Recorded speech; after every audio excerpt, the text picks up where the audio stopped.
The dark night. When thou passest through the waters, I will be with thee, and through the rivers they shall not overflow thee. When thou walkest through the fire, thou shalt not be burned, neither shall the flame kindle upon thee.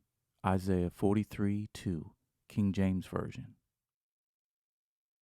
The band kept attending one party or award show after another. I couldn't keep up with them.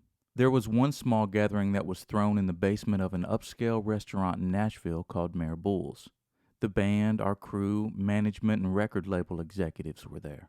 I don't remember the reason, but I do remember seeing a beautiful dark-haired waitress serving us drinks and my jaw dropping to the floor. The guys kept hounding me to ask her out that night, and before I left, I did. We became an item for years to come. Her name was Tiffany Jones. Tiffany was a Christian and had moved to Nashville from Mississippi. She had been a swimsuit model several years before I met her. She also had a love for music and could really sing, but never pursued it professionally. Every second I wasn't touring, writing, or recording, I spent with her. I fell in love, and for the first time in my life, I could see myself putting a ring on someone's finger. Stepping onto the bus after being wrapped up in her arms got harder and harder to do. Thankfully, we had been told that we had 2 or 3 months off before our next big tour. The band was scheduled to co-headline a tour with a new hat act named Tim McGraw. I met Tim before in the recording studio with Tommy Barnes. Tommy knew Tim because he wrote the single Indian Outlaw.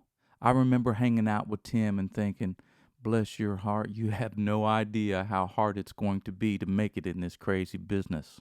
When we were first asked by CAA about co-headlining a tour with McGraw, I knew it would be a good bill, even though we had several more hits than he did. After seeing Tim's video for his second single, Don't Take the Girl, I knew he would skyrocket to the top. The song was too good, and he delivered it superbly. Co-headlining was the right call for sure. I felt then that following him on stage would get harder and harder as the months rolled by. I was hopeful in my life during that time. I was in love, and I knew that I was going to have time off soon to spend it with Tiffany. I planned on vacationing with her and clearing my hazy head. I had also started reading the Bible from front to back in my bunk at night, in a quest to find peace in my life. I stopped smoking pot and hanging out with random girls after the show. I even tried to quit cursing and being so negative in general. I was also feeling the guilt of sleeping with girls I didn't know. I remember inviting them back to my hotel room and just shaking inside while I was with them. I'd have to turn on the heating unit really high to try to stop my body from trembling. I worried myself to death thinking maybe I'd caught some sort of sexually transmitted disease like AIDS or syphilis. I was a mess. It was an absolute low point in my life. I knew it was time to turn my life around. I couldn't take it anymore. The Holy Spirit was tugging me every day and night. I had to set my sights on finding the shore after being at the mercy of the devil's current for years. No one was going to stop me either. I had spent too many late nights partying on the bus, breaking young girls' hearts, and turning my back on God. Deep down in my soul, I knew that was right. It was time to follow God's word and let him lead me home. Just as the hope of spending time at home was cresting, we got the news that Christy and our booking agent had accepted a fair tour instead. I remember Porter walking on the bus and breaking the news to everyone. We were now going to be playing county fairs and smelling corn dogs and funnel cakes instead of spending time with those we love. I was devastated. It was as if something inside me broke. All of the guys had been so excited about having downtime to cool off, and now we'd be thrown right back into the fire. The guys had been talking about where they were going to get away, and now we were scrambling to call our families to let them know about the change in plans. It was tough. Meanwhile, I was brooding. I was sick of living my life on someone else's clock. For 8 years, I had been living out of a suitcase and having to be where someone else told me to be. I was at my limit. I told Porter to ask Christy if there's any way we could get out of doing the new dates. He resisted and said we just need to suck it up and make it happen. What he didn't realize was I was already past my limit. The guys knew I was mad. I kept saying, I can't believe this. You all were wanting time off too. This isn't fair, y'all. I finally said, I can't do it, guys. I'm sorry, but this isn't cool. They were angry just like me. But as soon as I said I can't do it, the band turned on me. No one was on my side anymore. They all agreed that if Christy booked the shows, we had to do them, no matter what. I stuck by my guns, though. I wasn't going to budge this time, and they knew it. Christy and CAA worked for us, not the other way around. Several of the guys were nice and tried to calm me down and talk me into doing the shows, but it didn't work. I was too far gone. I just didn't think that it was right that Christy would book the shows after he had told us we were going to have time off. He didn't talk it over with us at all. I really needed the break. I wasn't able to stress it to them enough. For the next several days, the guys were mad at me. It made it hard to be out there when the whole band had turned against me. I felt like an outsider, the antagonist. I hated for them to be mad at me, but I knew I had to stand my ground. My body was telling me the same thing. And that's when I had to show up for the filming of the second version of the video for Kick a Little. Yes, we shot 2 videos. The director was John Small. John was a big shot video director and producer who had directed the Run DMC Aerosmith video for Walk This Way that was so popular in the 80s. He had worked with plenty of other artists too. After filming our first version of the video down in Atlanta weeks before, we were told that John said someone stole the film out of his car while he was in New York editing the video. We were all flabbergasted as to why anyone would want to steal film out of someone's car. The excuse was a little sketchy, but we went with it. We knew the video needed to be done ASAP, so we rescheduled it at the Tennessee Performing Arts Center in Nashville. Just so I don't have to relive it for the 3rd time, here's how the Wikipedia website explains the concept of the video. The video starts with a shot of storm clouds. It then cuts to an unnamed actor in a red cap, parking his Volkswagen Bug and saying, "Man, it's like there's a storm growing there," as a flash of lightning appears. As the song starts, it shows the band performing live on an empty stage while being bombarded with debris. During the guitar solo, a really strong tornado and heavy windstorm breaks down the door to meet the band and the unnamed actor with a rubber chicken on stage, where the band continues performing while being bombarded with even more debris.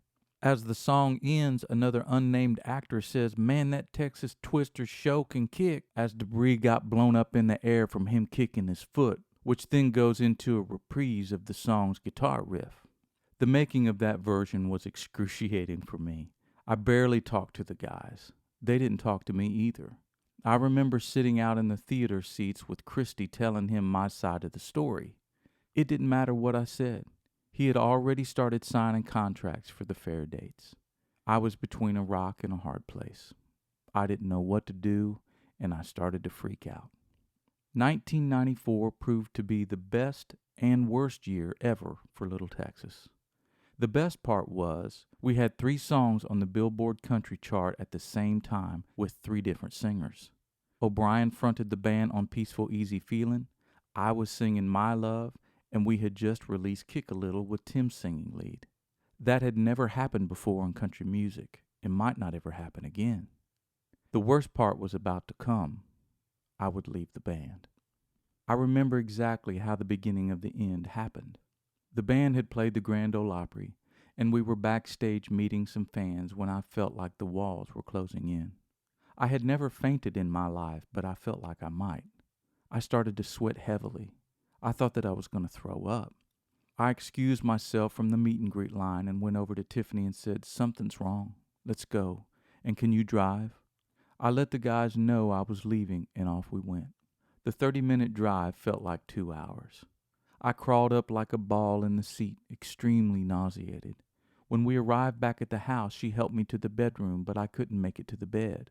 I just fell to the floor and tried not to vomit. She tried everything to help the situation, but nothing worked. Several times I thought about going to the ER, but just thought I had some sort of stomach bug or maybe even the flu. I held out through the night and eventually worked my way to the bed. I laid there for the next day, but didn't get any better. I came to the conclusion that I need to call my doctor to have them do some tests. All the tests came back negative, but when I told the doctor I had been very stressed lately, he said, "Brady, I think you're going through a major crisis, and you probably need to rest for a few weeks." I knew that would go over like a lead balloon with the band. They'd never agree to that. The doctor also recommended that I go see an internist. He thought it would be best to have a specialist do some tests about the stomach issues I was having. Luckily, I was able to see one the next day, and I had Tiffany drive me there. I told the doctor that I had always had a nervous stomach. I told him that I had an upper GI test done when I was a kid because my stomach would hurt. I thought maybe there was some sort of correlation. After he ran a few tests, he believed my stomach was generating too much acid due to anxiety and stress. He recommended bed rest and for me to see a psychiatrist. He also prescribed some medication to keep the acid from coming up in my esophagus and sent me home. The bus was supposed to leave in a couple of days, and I didn't know what to do, so I called Christy. I explained what I had just been through, and he sounded suspicious on the phone. Looking back, I don't blame him. I probably would have been too. You see, for about a week now, I had been saying to Christy and the guys that I wasn't going to go out on the next tour. Now I was saying that I can't go out on the next weekend run. Christy was mad, but I was immobile. There was nothing I could do. I literally had a hard time getting out of bed. The room would spin every time I moved my head. I thought I was having a good old-fashioned nervous breakdown. I can only imagine the conversation that he had with Porter. I'm sure the guys were fuming when they heard the news. The problem was I was too sick to care. I felt like the world was coming to an end. I started imagining the possibility of losing my job, for me feeling like this the rest of my life, and something diabolical was at work in my head. Reluctantly, I called my mom and dad and told them what was going on. They got in Dad's truck that morning and were in Bellevue that night. Having them there made it a little better. Mom fixed some homemade food for me and would sometimes lay in bed with me and pray. I grew up believing that the devil was real, and Mom and I both agreed that the devil was attacking.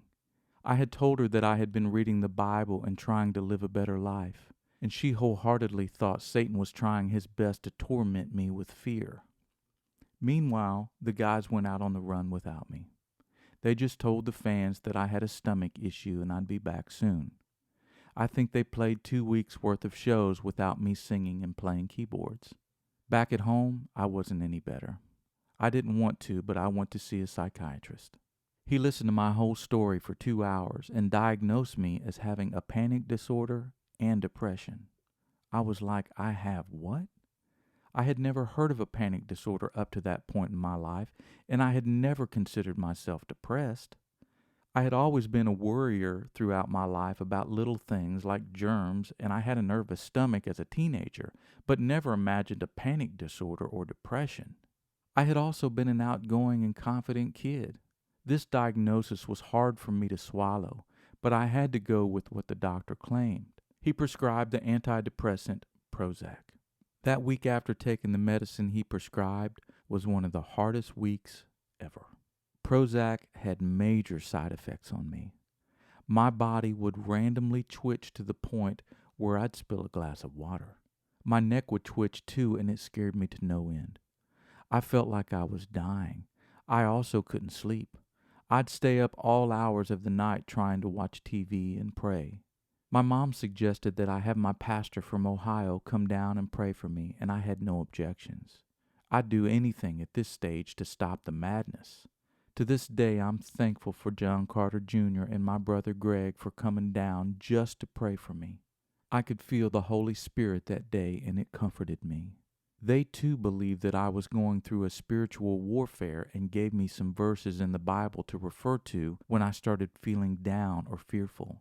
My mom also called my former boss, Sandy Powell, and her manager and husband, Jim Prater, to come over and pray as well. They sat on the couch and listened to me explain my situation and were so supportive and kind. I knew that God was with me. Those praying sessions gave me hope that things would eventually turn around. Insomnia was making me irritable and concerned, so I called my doctor to let him know.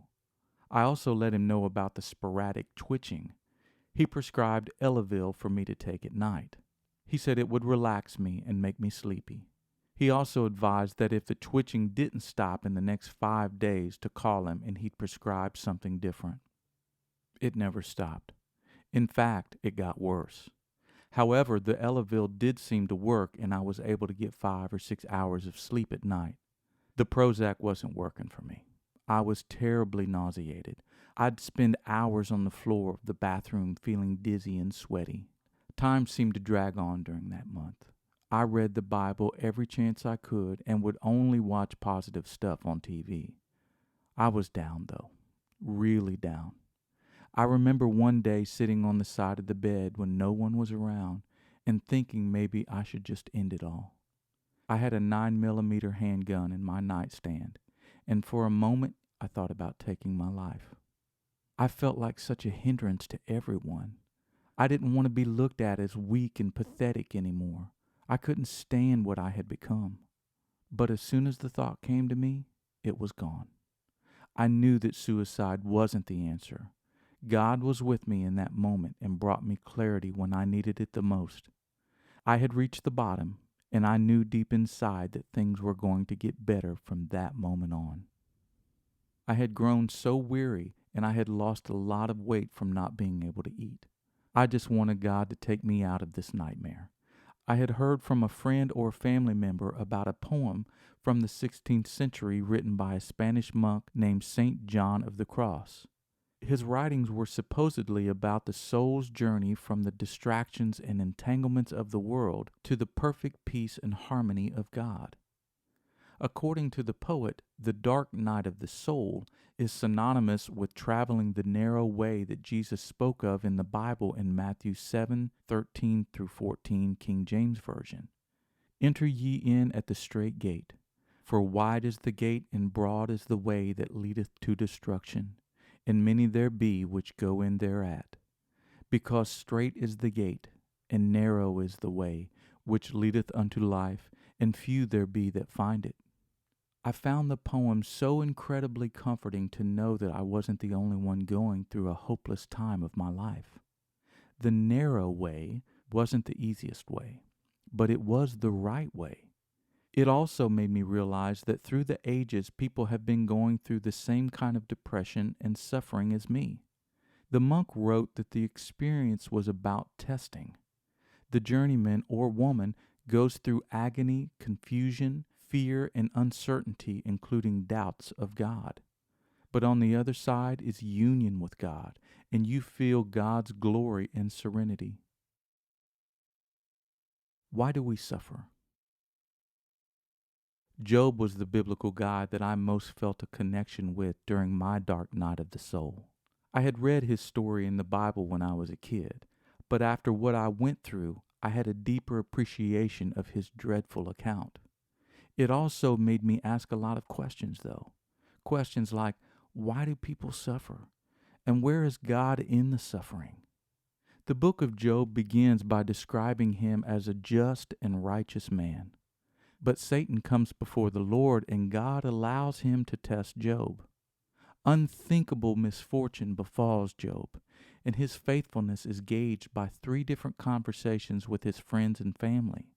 Job passes the tests in the end, and God rewards him, giving him greater happiness than he ever had before. The Lord blessed the latter part of Job's life more than the former part. He had 14,000 sheep, 6,000 camels, 1,000 yoke of oxen, and 1,000 donkeys. He also had 7 sons and 3 daughters. The first daughter he named Jemimah, the second Keziah, and the third Karen Happuch. Nowhere in all the land were there found beautiful as women as Job's daughters, and their father granted them an inheritance along with their brothers. After this, Job lived 140 years. He saw his children and their children to the 4th generation. And so Job died an old man and full of years. Job 42:12 through 17 NIV. The questions about why we suffer and where God is during the suffering was not that easy to answer. I do know that He restores and blesses us when it's all said and done. And not only so, but we glory in tribulations also, knowing that tribulation worketh patience, and patience experience, and experience hope. Romans 5:3 and 4, King James Version. But, and if ye suffer for righteousness' sake, happy are ye, and be not afraid of their terror, neither be troubled. 1 Peter 3:14, King James Version. I've also come to realize that God is God, and He doesn't need to answer to anyone about why. Instead, we need to see His wonders of creation and need to try to comprehend just how small we really are in the scheme of things. God's wisdom is beyond our comprehension, and why He does what He does is unfathomable. For as the heavens are higher than the earth, so are my ways higher than your ways, and my thoughts than your thoughts. Isaiah 55:9, King James Version.